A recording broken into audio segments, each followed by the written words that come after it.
सकाळी उन्नती 6:30ला शाळेत गेली आणि मग नंतर ना माझी कामांची सुरुवात झाली. संपूर्ण बेड वगैरे आवरून घेतले, बऱ्यापैकी पसारा आवरून घेतला, प्रत्येक वस्तू जागच्या जागी ठेवल्या आणि मी लागली रोजच्या स्वयंपाकाला. आज मला डबूक वड्यांची भाजी बनवायची होती, तर मग ती तुमच्यासोबत मी बऱ्याचदा शेअर पण केलेली आहे, पण अगदी आज मी झटपट शेअर करते.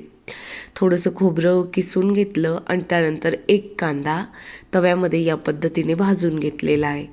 कांदा थोडा खरपूस भाजला जावा म्हणून ना मी थोडंसं तेल पण टाकलेलं आहे यामध्ये. बऱ्याच भागांमध्ये ना याला गोळ्यांची भाजी पण म्हणतात, आमच्याकडे डबूकवड्यांची म्हणतात. मला मागेच कोणीतरी कमेंट केली होती की खानदेशी भाज्या दाखवत जा असं, तर म्हणून मग मी तेही हा एक प्रकार शेअर केलेला आहे. आणि ना खोबरं, कोथिंबीर, नंतर कांदा, लसूण, असं लसूण पण थोडासाच अगदी 10%च भाजून घेतलेला तो, आणि कोथिंबीर थोडी ओलावा जावा म्हणून त्यामध्ये शेवटी गॅस बंद केल्यावर ॲड केली होती. आणि अशा पद्धतीने मी हे संपूर्ण मिश्रण म्हणजे वाटून घेते. थोड्या डबूक वड्या किंवा खानदेशी पद्धतीच्या भाज्या केल्या ना तर मुली पोटभर जेवतात. त्यामुळे ना बऱ्याचदा इच्छा असते की त्याच पद्धतीच्या भाज्या करायच्या, पण शाळेच्या टिफिनमध्ये आपल्याला किंवा ऑफिसला ना कधी कधी नाही शक्य होत तशा भाज्या देणं, म्हणजे पातळ वगैरे. म्हणून मग त्या पालेभाज्या, फळभाज्या ह्या तर हेल्दी असतातच, सोबत आपण जिथून म्हणजे ज्या गावाकडून जन्म झालेला आहे, वाढलेलो आहोत, तिथले पदार्थ आपल्याला नक्कीच खूप आवडत असतात. मिक्सर परत ना मी लगेच वापरून ना पुसून वगैरे स्वच्छ करून ठेवून दिलं आणि आता भाजीची तयारी करते. लोखंडी तव्यात हे जर भाजून घेतलं ना, कांदा, खोबरं, लसूण, थोडी कोथिंबीर, तर ना याला ना थोडंसं असं काळपट कलर येतो भाजीला, छान असं. म्हणजे मसाल्याची भाजी म्हणतात आमच्याकडे, पण मी यामध्ये मसाला खूप रेअर टाकत असते, सहसा टाकत नाही. इकडे कढई वगैरे गरम होते तोपर्यंत ना मी डबूक वड्यांची पण तयारी करून घेतली. अगदी 5-6 चमचे ना मी आपलं हरभरा डाळीचं पीठ घेतलं. मला माझ्या झाडांची, सामानाची ना खरंच खूप आठवण येते. जो सामान माझा बुलढाण्याला आहे, आता कधी आणणं होतं, कधी घ्यायला जाणं होतं, ते लवकरच दिसेल तुम्हाला. काल ना तनिष्का वाचत होती मराठीचं, आणि इयत्ता 10वीला ना वस्तू म्हणून कविता आहे, इतकं सुंदर दिलेलं आहे त्यामध्ये. दभा धामणसकर यांची कविता आहे. म्हणजे कवितेत मी तुम्हाला फक्त अर्थ सांगते. त्या कवितेमध्ये असा अर्थ दिलेला आहे: निर्जीव वस्तूंनाही मानवी भावना असते, ती आपण सहृदयतेने समजून घ्यायला हवी. वस्तू वापरताना त्यांचे मोल जाणावे, जपावे, वस्तूंशी असलेला स्नेहबंध जोपासावा. त्यांचे आयुष्यही माणसांसारखेच संवेदनशील असते, त्यांच्याविषयी कृतज्ञताभाव जपावा, अशी शिकवण त्या कवितेतून दिलेली. माझं असं सहज लक्ष गेलं की तनिष्का नेमकं काय वाचते, आणि मला ते फार आवडलं. वस्तूंना जीव नसेलही कदाचित, पण जीव नसल्यासारखे वागवू नये. वस्तूंना मन नसेलही कदाचित, पण ते असल्यासारखे वागलो तर वस्तू प्रचंड सुखावतात.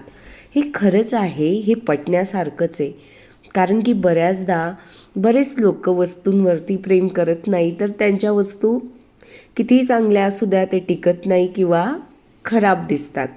पण जे लोक आपल्या भांड्यांवरती, घरातल्या वस्तूंवरती खरंच असं प्रेम करतात ना, ते त्यांच्या वस्तू वर्षानुवर्षे टिकतात, असं जनरली आपल्याला दिसतच असतं. जेवण वगैरे झालं आणि त्यानंतर ना काही भांडी मला डिशवॉशरला लावून घ्यायची होती, जी छोटी होती, आणि मोठी भांडी हाताने घासून घ्यायची होती. खरं तर ना शाळेतला अभ्यास हा आपल्या रोजच्या जीवनाशी रिलेटेड असतो, पण तो वेळेवर ॲक्च्युली ज्या वर्गात आपण असतो ना त्यावेळेस आपल्याला तो तितका समजत नाही, कारण की तितकी आपलं वय पण नसतं. आणि नंतर आता मोठं झाल्यावरती कळतं की अरे, हा अभ्यास तर आपल्या जीवनाशीच निगडीत होता, आणि त्याच्यातूनच आपल्याला शिकायचं होतं प्रत्येक गोष्टीचं मोल. हे जरा वेळ गेल्यावरतीच समजत असतं. पण 11वीपासून MCA पर्यंत तो जो अभ्यासक्रम होता, म्हणजे त्याचा आनंद घेतलाच, पण तितका एन्जॉय नाही केला तो अभ्यास करताना. पण ज्या वेळेस ना मी BEd केलं ना, तर तो अभ्यास करताना खरंच मी म्हणजे अभ्यास मनापासून पण केला जास्तीचा आणि एन्जॉय पण केला, कारण की ते मला माझ्या जीवनाशी निगडीत वाटत होतं, अगदी जवळचं वाटत होतं. कारण की तो अभ्यासक्रम आपला अगदी जवळचा आहे. मग नंतर मला असं त्यावेळेस जाणवलं की मी MCA वगैरे करण्यापेक्षा म्हणजे मराठीमध्ये MA वगैरे करायला हवं होतं, की त्या भाषेवरती जरा जास्त प्रभुत्व मिळालं आहे आणि जास्त चांगलं काहीतरी अजून करिअर करता आलं असतं. मोठी जी भांडी होती ना ती मी हाताने घासून घेणार होती. गॅस ओट्यावरती जेवढी भांडी होती ना, म्हणजे काही दूध वगैरे यांचे पातेले होते की जेणेकरून परत एकदा भांडे घासले ना मग ते परत घासायला आपल्याला कंटाळा येतो. आधीच चेक करून घेतलं काही आहे का, आणि ही मोठी भांडी मी हाताने घासून घेतली. कारण की डबल डिशवॉशर लावता येतं, पण असं वाटलं की जाऊ दे की आपण करू शकतो एवढं काम, तर करायला काय हरकत आहे, सगळंच जर मशीन करू लागलं तर. वैशाली गुंजाळ ताई आणि अजून 2-3 जणांनी ना मला डिशवॉशरविषयी कमेंट केलं आहे की डिटेलमध्ये व्हिडिओ बनवा. मी नक्कीच बनवेल, कारण ना तिथे जागा कमी आहे आणि तिथे तर प्रॉपर ना कोणीतरी शूटिंग घेणारा व्यक्ती लागेल.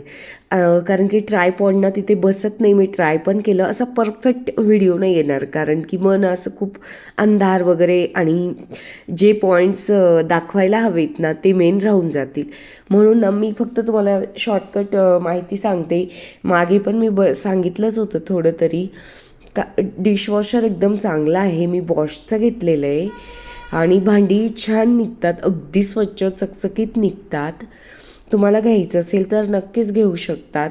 मी जर भाकरी केल्या ना संपूर्ण गॅस ओट्याना तोही भाकरी खातो असं समजा.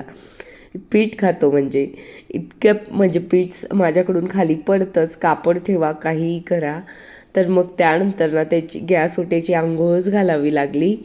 गॅस ओटा स्वच्छ पुसून घेतला, आधी तर घासून घेतला आणि मग नंतर ना छान असं ओल्या कापडाने 3-4दा पुसून घेतला की तो नंतर चकचकीत झाला. नंतर ना गेमिंग काहीतरी असा आयडिया आहे. त्या ताई मला ना 5-6 कमेंट करताय प्रत्येक व्हिडिओपासून, याला कुठलं मटेरियल वापरलेलं आहे.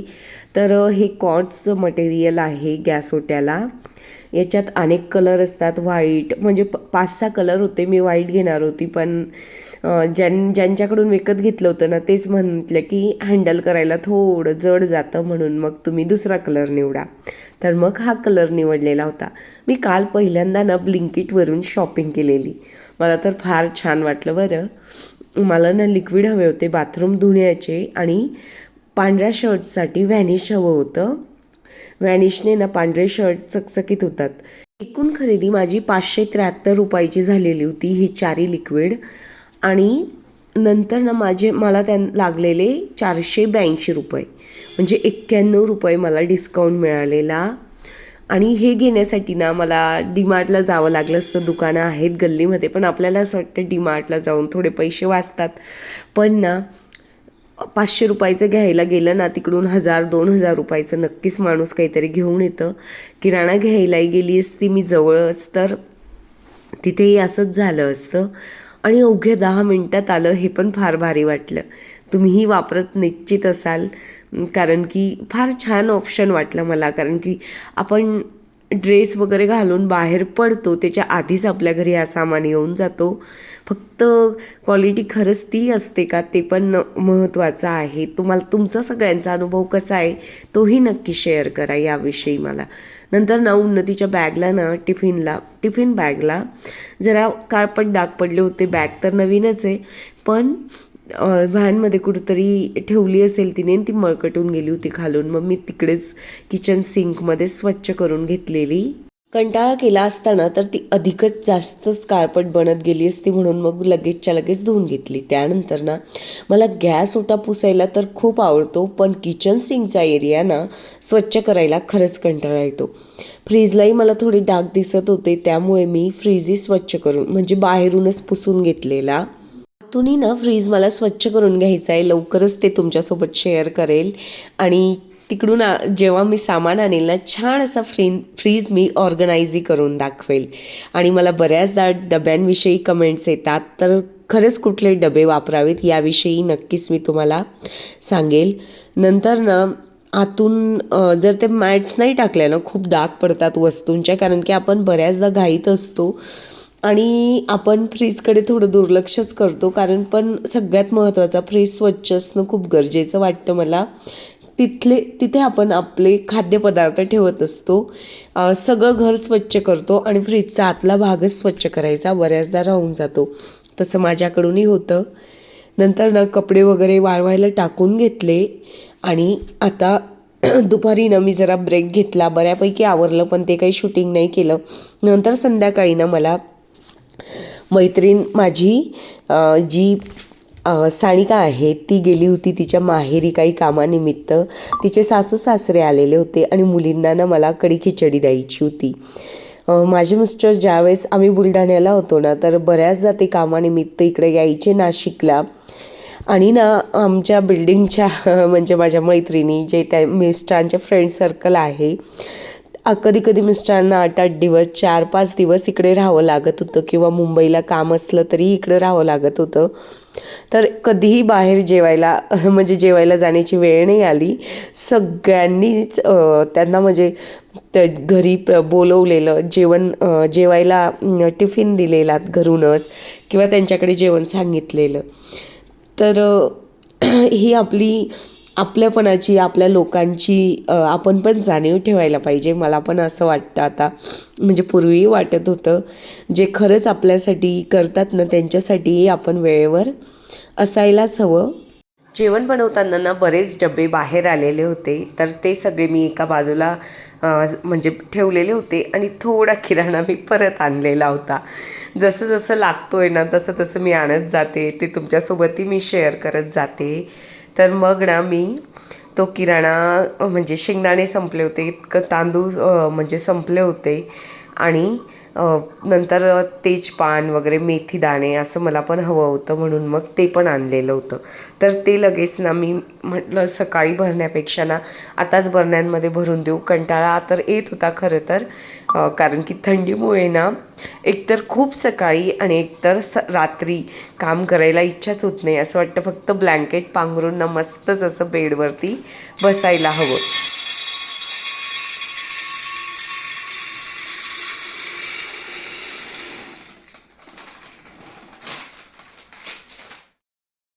यावेळेस किराण्यामध्ये मी आणलेलं होतं तेजपान, मेथी दाणे, अगदी छोटे छोटे आतपाव वगैरे असं 25-20 रुपये 30 रुपयाला मिळतं, एवढंच प्रमाण घेतलेलं होतं.